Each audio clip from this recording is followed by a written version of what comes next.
Hello, my friends. This is Ash here. Hi. Hello. Welcome back to Reclaim Within, the podcast. If some of you have been with me for a minute, you've maybe noticed that I went from weekly to bi-weekly with the podcast and the newsletter.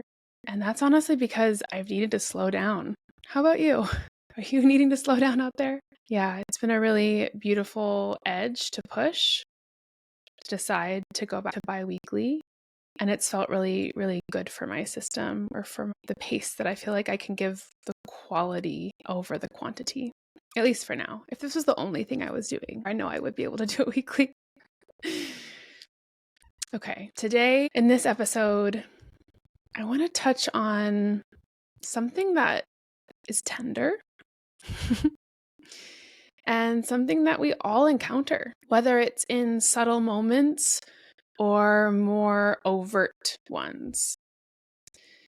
It's the experience of projection and the tendency to tear down others. And I want to be really clear here that what I want to discuss in this and why it matters is because it's not about blaming anyone. It's actually about bringing more clarity about seeing the often unseen or untalked about dynamics that shape our relationships, our judgments, and the way that we operate inside of the relationships that we have in our lives. To understand projections and to understand the why behind why we ourselves or others might tear other people down will allow us to actually get more clear with ourselves and have more self-awareness so that we can bring compassionate but real transformation to our lives to be able to reclaim more of ourselves. So if you have ever felt criticized unfairly, or if you've caught yourself reacting from defensiveness or judgment, this conversation might just meet you in a very powerful, I'll bet maybe tender place. So saddle up, because here we go. First off, what is projection? So it's actually a psychological defense mechanism, often. Projections can actually be good, and also projections can be dark. So we can have projections that are more in the light and projections that are more orienting towards the dark. I'm not going to talk as much today about the projections that are more in the light, what I like to call golden shadows or golden projections. Today, I want to talk a bit more about the projections that are in the dark, because that's what drives the tendency to speak poorly about others. What's interesting about projections is that we often do not even realize that it's happening. All of us project all of the time. We are constantly taking patterns, data from our own lived histories, and unconsciously projecting them out onto the screen of our life. And what happens is we often unconsciously take parts of ourselves, of our own fears, insecurities, or what I would call shadow traits, and we, unbeknownst to even ourselves, a lot of the times, place them onto somebody else outside of us. For example, a person who feels deeply inadequate may label other people as incompetent or incapable, because in that moment, it actually feels easier to externalize that pain outwardly instead of actually sitting with what's inside, sitting with their own feelings of incompetency or feeling incapable. And it's tricky. I want to be able to talk about this with as much reverence, care, and compassion as I can, because most of the time, not all of the time, but most of the time, we genuinely believe that our projections are true. And it's not that we're consciously lying or pretending. What's happening is there's a part of us, a tricky, sneaky part of us, that's trying to protect our own self-image, often without realizing that we are causing harm or being hurtful in that process. So projection is our own inner world. I've had a podcast about inner conflict, so you can go back to that too. But it's our own inner experience that's being put out onto others. And it's not usually happening from a conscious place. And as we go deeper in, I'll share some of mine that I have done. So you can get lived experience in. So why do people tear others down? Well, so often the core is that it's a projection. Here are a few patterns that I have witnessed in this specific area. 1, a deflection of insecurity. So when somebody feels unworthy, not enough, or unattractive, it can feel unbearable to sit with that feeling.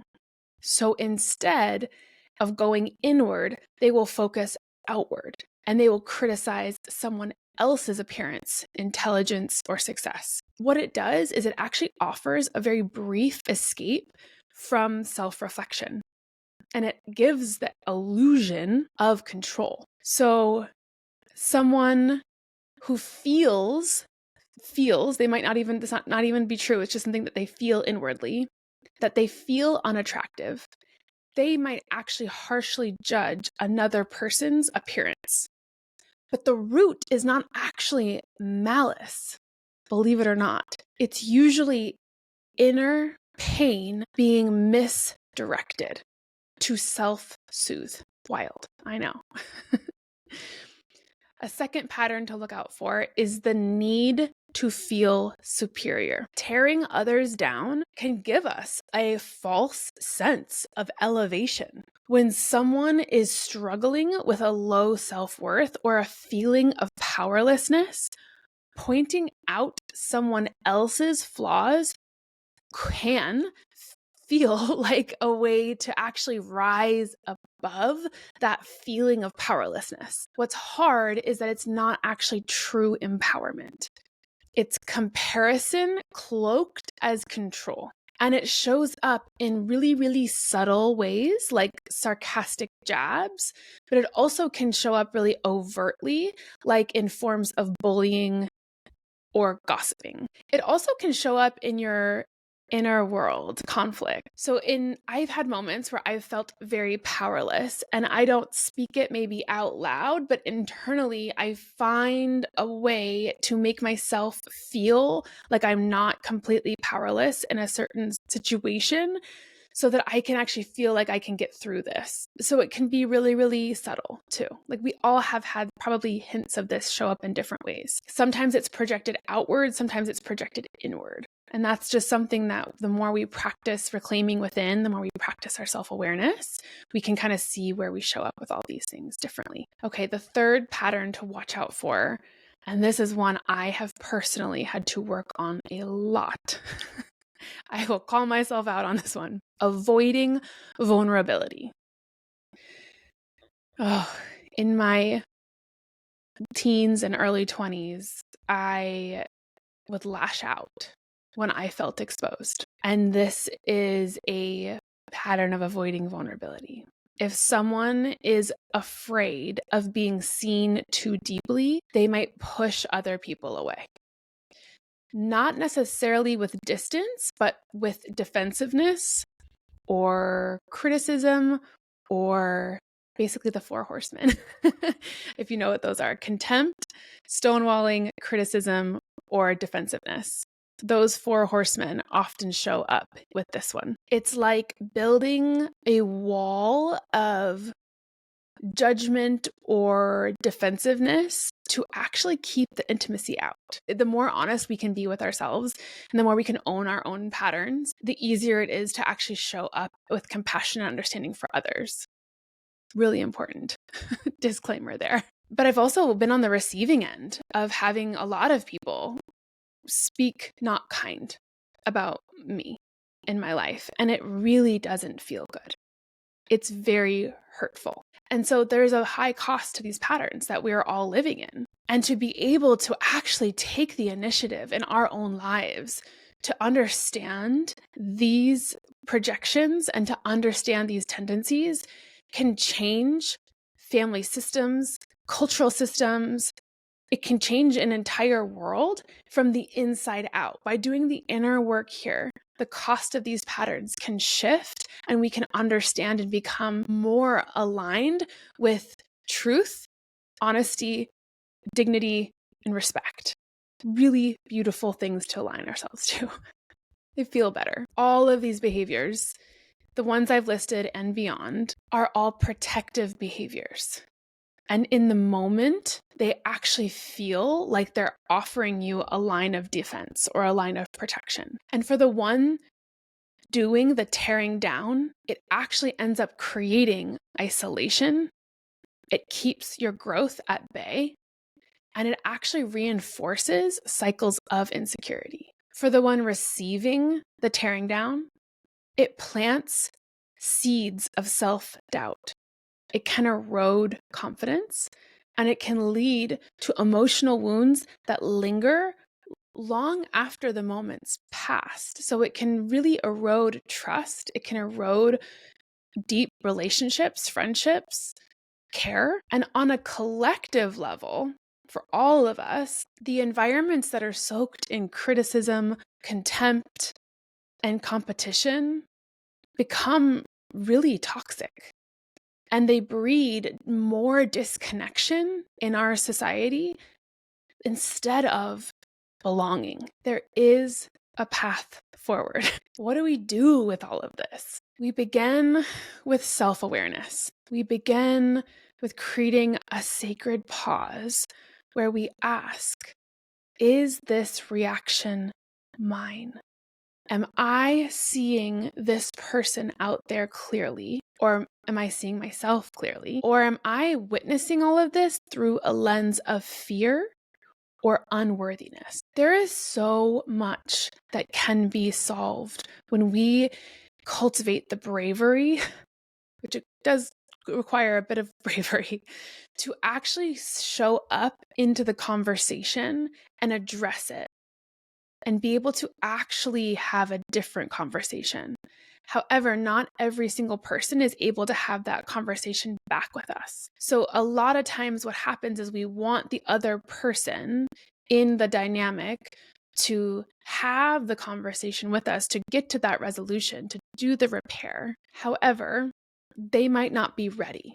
The hurt that they're holding might be too big. So what we can do is come back to our own selves and reclaim within and individuate from the experience. Just asking, am I seeing this through a lens of fear or unworthiness? Just that question itself can begin to unravel deeply embedded patterns in our systems, in our psyches. And wherever we have fear, judgment of self or other, or where we have resistance, those three things, fear, judgment, resistance, are the emotional signals that our true power is actually hiding behind. On the other side of that, we will be able to step into so much more wholeness. We just have to connect with our hearts and get courageous enough to do so. So simple, not easy.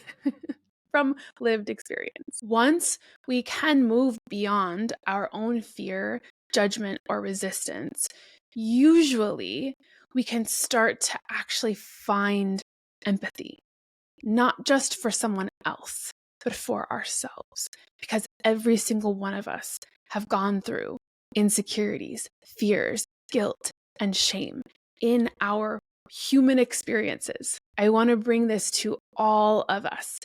And if you're thinking, oh, that's not me, I don't have this, I've never done this before, I would ask why you feel like you need to be right in that. Why you feel the need to be superior, potentially. Get it? From my own lived experience, the more compassion that I can bring to my inner world, the more that I can see all of these harsher places inside of myself, the less I feel the need to project it into the outside world. Here's a fun little one that I will own. I have had an issue with projecting selfishness out onto others. It has been hard for me in the past when I had a couple of friends who I perceived as selfish. Doing the inner work, working on reclaiming within, I realized that that is my shadow. And my inability to actually stand up and ask to get my needs met or to take time for myself, my own inability was being projected outwards and put onto people who actually did a really good job of getting their needs met. And this is my own projection outward of my own insecurity and my own fear of what it was going to look like for me to go and get my needs met. And so there was a place and space where I was projecting out my own pain onto others in my life. I didn't outwardly share that. I didn't verbally project it onto anyone else, and I didn't gossip about it. I didn't leak it out, but it was a judgment that was living inside of me. It for sure shifted the relationships with those people because I wasn't actually seeing them clearly, and I wasn't actually honoring their ability to get their needs met. So there's a lot of humility that comes along with this process of reclaiming within.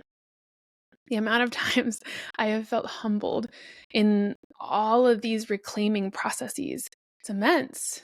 But also in that humility comes so much more clarity and compassion and alignment with my wholeness. And I'm so grateful for that. It's worth rubbing up against the tender, not comfortable places in my experience. This path of reclaiming within it's not about perfection. It's about actually remembering our humanity. Now more than ever, we need to come back to honoring our humanness, which is perfectly imperfect. Reclaiming within is about self-awareness and devotion. My prayer is that we soften when we notice these patterns in ourselves, and that we rise in love when we see them around us, without spiraling into judgment of self or other. Because when we meet projection with presence, we reclaim the power to choose love over fear, empathy over fear, connection over defensiveness, and love over the illusion or delusion. Thank you so much for being here with me. It means the world to me that you chose to spend this last 20 or so minutes with me. Your time is valuable. I know that. And I am so, so, so grateful. If today's episode resonated, please consider sharing it with someone that you might think need a gentle reminder that they're not alone. They're not alone in projection. They're not alone in the tendency to put it out onto others. This is a human experience that we are all having together. And the more conversations we can have around it, and the more we can bring it up with compassion and love and empathy with ourselves and others, the more we actually can shift culture. So until next time, I pray that you stay close to your truth, to your tenderness, and that you continue to reclaim the power you have within.